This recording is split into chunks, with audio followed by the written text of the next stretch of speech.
Welcome to Kaumudi Global. Asserting that Kerala is not in a debt trap, Finance Minister K N Balagopal on Sunday said a RBI article that expressed concerns over the state's financial health was done without studying the ground realities. Critical of the Reserve Bank of India article as well as the overall approach of the central government, Balagopal said also a senior leader of the state's ruling left front, Kerala is facing financial difficulties like any other Indian state, and those can be managed only with collective efforts of the centre and the states. As the RBI write-up evoked mixed response from it, called for corrective steps in 5 states including Kerala, Balagopal said those who prepared the report did not take into account the difficulties faced by his state due to outbreak of COVID-19 and Nipah and natural calamities like floods in 2018 and 2019. As far as Kerala is concerned, we are not in a debt trap. We have difficulties in finance just like many other states, the minister told PTI. Balagopal said he expects that this year would see a remarkable improvement in the financial sector. This year, we are expecting more improvement. Our finances are not at a dangerous level. We are 100% sure that we can proceed with growth, the minister said, but made it clear that for helping the state, the centre has to change its approach. Urging the union government to provide the states their justifiable share of the revenue, Balagopal said the centre has not decided yet on the demand for extending the GST compensation beyond June. Referring to the RBI paper which said Kerala along with 2 other states is projected to exceed the debt GSDP ratio of 35% by 2026-27, he pointed out that the central government's debt GDP rate was much more than that also.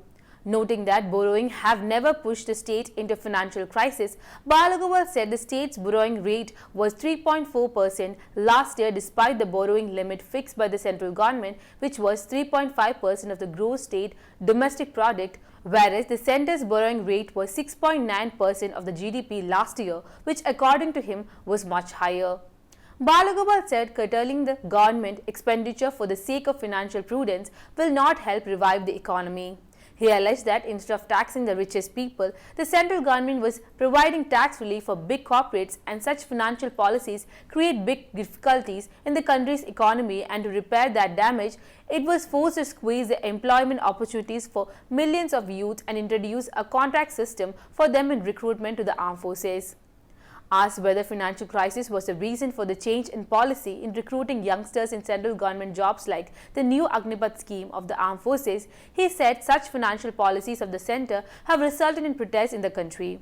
Balagopal, however, claimed that the civil service system in Kerala was very strong and the left government in the state, despite facing financial difficulties, takes every step to ensure that a robust system is in place for serving the people.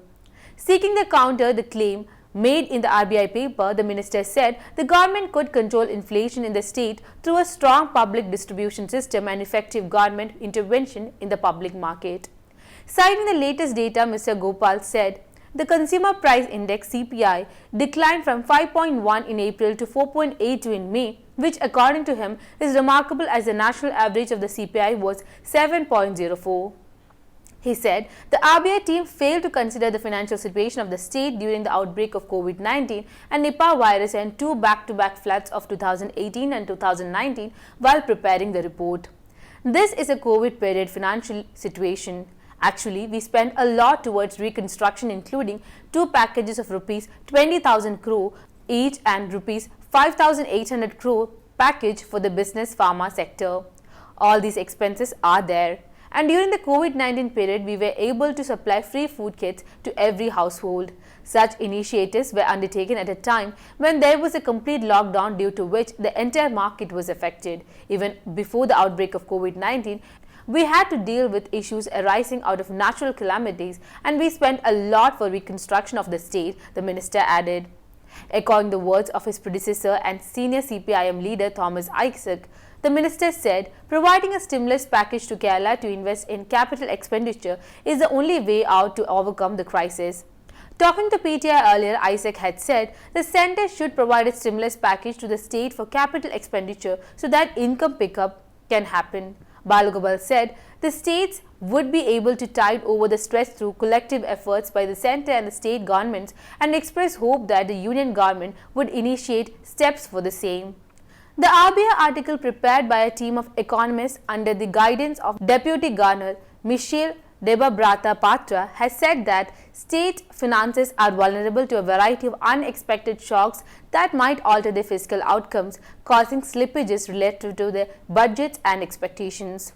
The recent economic crisis in neighboring Sri Lanka is a reminder of the critical importance of public debt sustainability. The fiscal conditions among states in India are showing warning signs of building stress, it has pointed out. For some states, it added, shocks may increase their debt by a significant amount, posing fiscal sustainability challenges. For the 5 most indebted states of Bihar, Kerala, Punjab, Rajasthan and West Bengal, the debt stock is no longer sustainable as the debt growth has outpaced their gross state domestic product growth in the last 5 years, it has warned. I'm Neha signing out. If you like the video, please subscribe to our channel and hit the bell icon to get the latest updates.